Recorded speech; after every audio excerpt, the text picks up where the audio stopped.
Então, a começar, vamos apresentar quais são essas drogas, né? Quer dizer, que drogas são essas que alteram o funcionamento do sistema nervoso central? Então, existem várias formas da gente classificar, da gente descrever essas drogas, e eu, para provocar um pouquinho vocês, coloquei algumas fórmulas aqui, né? Porque farmacologista não sabe falar sem fórmulas. Então, aqui eu exemplifiquei, peraí, só que isso aqui pulou muito. O que eu fiz aqui? Aqui. Tem que ir devagar, né? Acho que eu estou apertando meio... a gente pode classificar as drogas segundo o seu principal efeito no sistema nervoso central, que aqui estaria caracterizado pelas drogas depressoras. Alguns exemplos que nós conhecemos de drogas que levam à dependência, como o etanol, né, o álcool, os ansiolíticos benzodiazepínicos, a morfina, que é utilizada, empregada terapeuticamente como analgésico, mas que é uma forte droga indutora de dependência, e o tolueno, que é uma das substâncias encontradas nos inalantes, nos solventes voláteis. A outra classe de drogas que a gente tem, que pode levar também à dependência e à adição, são os estimulantes. E aqui eu também coloquei alguns exemplos, como a cocaína, a metanfetamina, que aqui é conhecida com o nome de cristal, que também pode ser fumada. Nos Estados Unidos, eles chamam de ICE. É uma droga também muito potente, que tem uma capacidade de induzir dependência comparável com o crack, e não é um problema ainda entre nós. A nicotina, também bem conhecida, né, encontrada no cigarro, no narguilé, e a cafeína, né, a droga mais usada no mundo todo, que é aquela que nós vamos consumir daqui a pouco, né, no nosso coffee break. Então, é uma droga que também é abusiva, pode levar à dependência, mas que tem um potencial de abuso muito pequeno. E a última classe... a última classe de tipo de efeito, que seriam as drogas que causam a perturbação do funcionamento do sistema nervoso central, que a gente chama também de alucinógenos. Quer dizer, nem estão estimulando, nem estão deprimindo, estão desorganizando todo o pensamento, que a gente chama, então, de alucinógenos. Aqui também estão alguns dos representantes, o LSD, que é o mais característico desse grupo, a mescalina, que é encontrada no cacto, lá da região do México, o tetraidrocannabinol, que é o princípio ativo da maconha, e a fenciclidina, que é um anestésico dissociativo, que causa também uma alucinação poderosa. Entre outras, né? Tem o santo daime, enfim, tem várias outras substâncias. Eu coloquei só alguns representantes. Se vocês repararam nas moléculas, eu sei que ninguém gosta muito de olhar para a molécula, mas se vocês repararam, elas são todas muito diferentes. Então, não dá para dizer que o fato delas serem drogas psicotrópicas que levam ao abuso e à dependência é por alguma semelhança química. Elas não têm semelhança química, elas são todas muito diferentes. Elas têm em comum a capacidade de induzir dependência e abuso. Então, a primeira coisa que a gente precisa é exatamente definir o que é essa classe de drogas que nós estamos falando, com tantas características diferentes, com efeitos diferentes, tanto no sistema nervoso central como na periferia, né, que eu nem estou entrando nos detalhes dos efeitos que essas drogas causam no restante do organismo. A gente está centrando muito nos efeitos no sistema nervoso central, mas cada uma dessas drogas que eu citei aqui tem os seus efeitos sobre o coração, sobre o rim, sobre o fígado, enfim, outros efeitos, e que muitas vezes são esses efeitos que acabam causando os primeiros problemas nos indivíduos e que eles acabam procurando ajuda médica por esses problemas, muito antes de procurar ajuda pelo tratamento da dependência. Então, a dependência normalmente é o último problema que acaba sendo de interesse, né, para o tratamento. Normalmente nem parte, né, do próprio indivíduo, normalmente é alguém que leva, algum parente e tal. Mas os problemas de taquicardia, de hipertensão, de anemia, de enfisema, de bronquite, enfim, N problemas de saúde que são causados por essas substâncias e que muitas vezes são o motivo da procura médica. Na maioria das vezes, na atenção primária à saúde. Então, é um problema relacionado a essas drogas. Mas o que elas têm em comum, apesar de todas essas diferenças, é que elas são chamadas de drogas psicotrópicas. São drogas que agem no cérebro, alterando o comportamento, o humor, e que possuem propriedade reforçadora. Quer dizer, o indivíduo experimenta e quer usar de novo. Até animal faz isso. Quando a gente administra uma droga para um animal, uma droga psicotrópica que tenha propriedade reforçadora, o animal vai querer usar novamente, porque aquilo causa algum estado no animal, que nós chamamos no ser humano de estado de prazer, mas que no animal provavelmente é uma ativação, um estado de motivação para continuar emitindo um comportamento em direção à busca daquela substância. E é por isso que a gente consegue, inclusive, eu estou batendo com isso aqui, inclusive, ensinar um animal a se auto-administrar droga rapidamente. Quanto maior o potencial de abuso da droga, mais rapidamente ele vai aprender. Bom, e essas substâncias agem no cérebro, modificando o comportamento, o humor, a cognição, aonde? Em estruturas que desempenham no organismo do indivíduo as diferentes funções que esse nosso órgão maravilhoso, essa máquina maravilhosa que é o cérebro, que nos permite, então, termos sensações, enxergarmos tanto coisas bonitas como coisas não muito bonitas, nos movimentarmos, irmos de lá para cá, trabalhar, estudar, encontrar a pessoa querida, viajar, julgar os outros indivíduos, as situações que são lesivas para nós ou não, as capacidades de gerar memória, de aprender para executar ou não uma resposta numa situação semelhante, enfim, as diferentes funções. E entre essas funções que o sistema nervoso central tem uma de destaque aqui que a gente chama de via do reforço. É nessa via que as drogas vão atuar inicialmente. Então, todo o problema começa aí, porque as drogas têm isso em comum. Por isso que elas são reforçadoras. Elas acabam atingindo essas estruturas, que a gente vai detalhar depois, e que acaba levando, então, o indivíduo a voltar a usar a droga. E se a gente comparar com a... Tenho que pegar o teu jeito aqui. Como é que é? É um toquezinho só, tá vendo? Tá. Eu peguei aqui só o exemplo da maconha, né, do tetraidrocannabinol, o THC, que está aqui representado em rosinha, né, para mostrar que é uma substância que, depois que atinge o sistema nervoso central, ela não vai agir só na via do reforço, ela vai ter várias outras ações, ela vai agir em várias outras estruturas que estão relacionadas com aquelas funções que eu mostrei no slide anterior. Então, elas vão alterar a coordenação, elas vão alterar a memória, vão alterar a capacidade de julgamento, vão alterar emoções, exatamente porque a maconha está atuando nesses locais, nos chamados receptores canabinoides, né, onde o THC atua.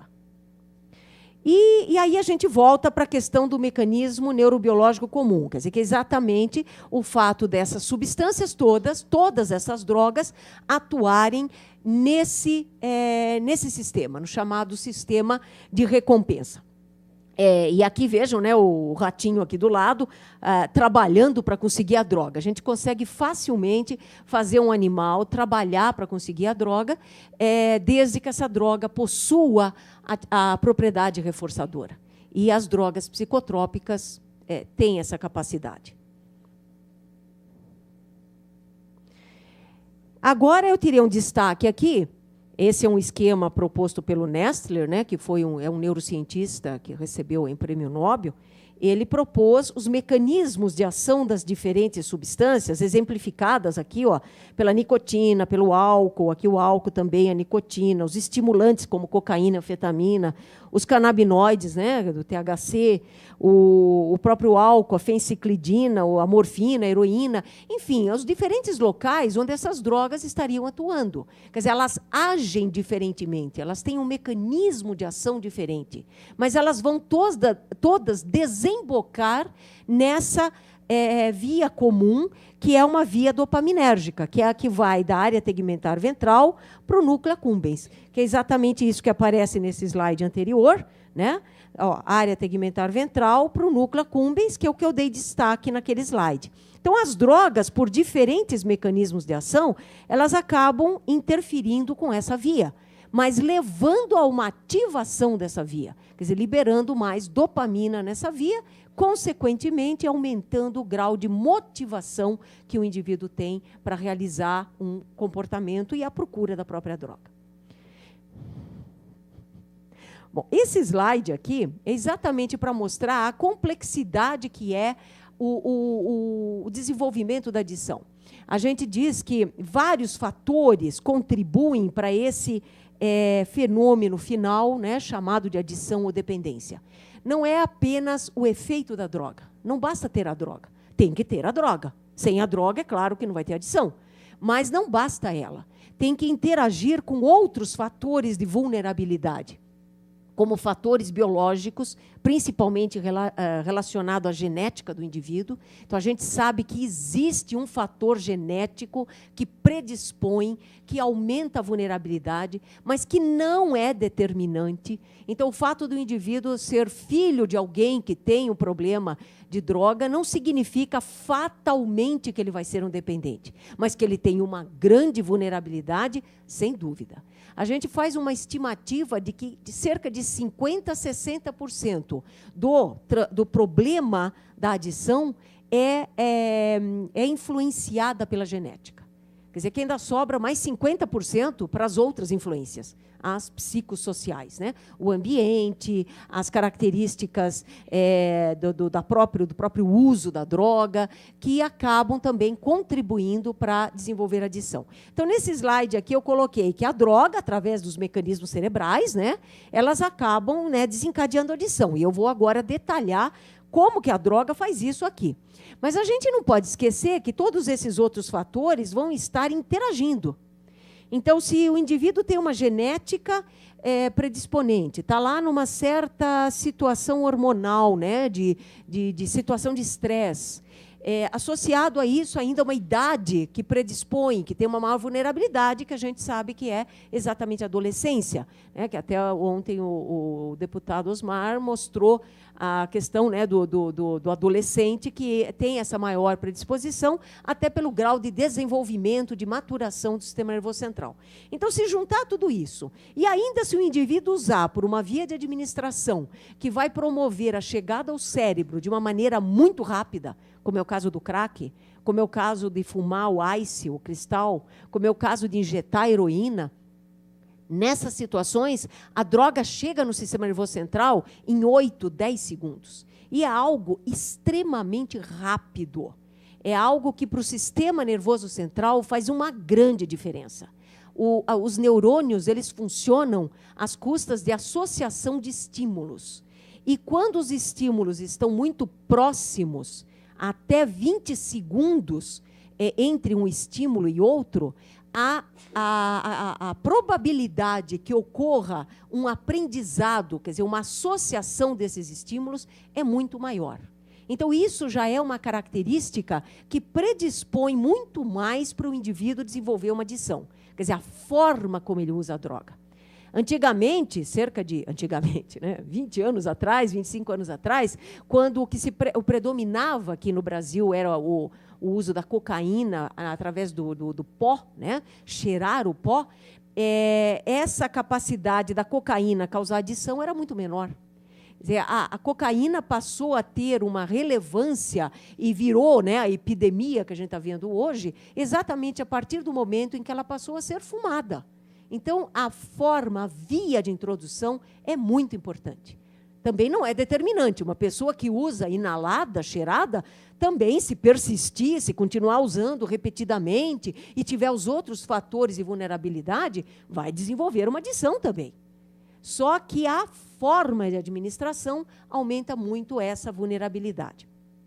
O próprio efeito farmacológico, né, que até o doutor Karazai salientou, né, que, claro, se o indivíduo usa uma droga que causa um prazer intenso, é claro que aquilo vai gerar uma necessidade, uma vontade de voltar a usar a droga muito maior do que uma droga que não causou um efeito agradável e prazeroso. Então, é claro que o efeito farmacológico da droga também conta muito. O uso precoce, quanto mais precoce o uso, maior a probabilidade do indivíduo desenvolver dependência. A disponibilidade da droga é outro fator que contribui bastante. Quanto mais disponível, é mais utilizado. Então, isso a gente também entra naquela discussão que foi levantada ontem, né, da questão da liberação da droga, da legalização dela. Quanto mais disponível, é só ver o que acontece com o álcool, né? O álcool é a droga mais disponível que a gente tem. E essa é a droga que causa o maior número de dependentes, né? Foi mostrado ontem aqui que no Brasil nós temos cerca aí de 12% de dependentes de álcool, só de dependentes. Quer dizer que isso mostrando que realmente a disponibilidade é um fator muito importante. Notem aqui que é o cérebro sob o efeito da cocaína agudo. Isso cheirado. Após aproximada, o que está em amarelo significa que está incorporando muita glicose. Isso aqui é um estudo de PET, de emissão de pósitrons. Então, é a atividade da glicose. Então, é a atividade cerebral. Então, quando o indivíduo inala a cocaína, ele, após 3 a 4 minutos, já começa a aparecer o efeito. Se fosse crack aqui, já ia aparecer após 10, 20 segundos. Aqui foi cheirado. Então, e lá por volta dos 6, 7 minutos, ele atingiu o seu máximo. E daí começa a cair, ó. Por volta dos 30 minutos, voltou ao normal. Aí ele quer usar de novo. Ele quer usar de novo para sentir aquele prazer, porque é claro que é isso daqui que está ativando uma série de estruturas que estão causando o prazer e a euforia. Aqui já num cérebro com uso crônico da cocaína. Então, aqui um cérebro normal, né? 3 níveis de corte cerebral, mostrando atividade, o amarelo e o vermelho é a mais alta atividade. Aqui um abusador de cocaína que está com 10 dias de abstinência, e aqui um abusador de cocaína com 100 dias de abstinência. Quer dizer, quase 4 meses de abstinência. E vejam que o cérebro ainda não voltou ao seu funcionamento normal. Como que a gente quer que um indivíduo desse, que volte a convívio social, que volte para os seus estímulos, que ele consiga controlar a vontade de usar a droga? Ele não voltou ao funcionamento normal. E aqui eu tenho um outro... Ai... Eu devia ter pegado o meu, viu? Aqui é também para mostrar que essas alterações podem permanecer até por anos. Aqui é um indivíduo, é um macaco, isso aqui é feito com macaco, que usou anfetamina, então aqui é no controle, antes de usar anfetamina. Aqui ele usou anfetamina por 10 dias, daí 4 semanas após, vejam que o cérebro está com a sua atividade bem diminuída, a incorporação de glicose. 6 meses depois, ainda está bem diferente, 1 ano depois e anos, cerca de 3, 4 anos depois. Então, mostra que é uma alteração muito duradoura. Não vamos chamar de irreversível, mas que é muito duradoura, sem dúvida nenhuma. E aqui para mostrar que as drogas causam uma memória, que aqui está representado pela ativação da amígdala, que é uma das estruturas importantes para o desencadeamento das memórias, principalmente memória relacionada à emocionalidade. Então, aqui a gente expôs um indivíduo que usa, um usuário de cocaína, num filme neutro, paisagens, rio correndo, enfim, né? Nada que faça lembrar a cocaína. E aqui um filme com conteúdo sobre a cocaína, mostrando a droga, mostrando as pessoas se injetando, fumando. Então, e isso gera uma ativação. Vejam como a amígdala aqui está bem mais acesa do que aqui, mostrando que esses indivíduos que estão tentando se recuperar da droga, eles têm uma resposta automática, uma resposta neurobiológica incontrolável. E aqui também mostrando de metanfetamina, 1 mês após a abstinência, vejam que ainda não voltou ao normal, e aqui 14 meses após a abstinência, que está um pouco mais parecido com o normal, não está totalmente normal ainda. Então, mostrando que são alterações automáticas, duradouras, que envolvem o cérebro, que geram a compulsão, o craving, quer dizer, a doença dos 7 Cs. Quer dizer, uma doença que, nesse momento que o indivíduo desenvolveu a dependência, fica difícil ele tomar uma decisão para se tratar, para se internar, ou para procurar ajuda, ou até decidir voluntariamente parar de usar a droga.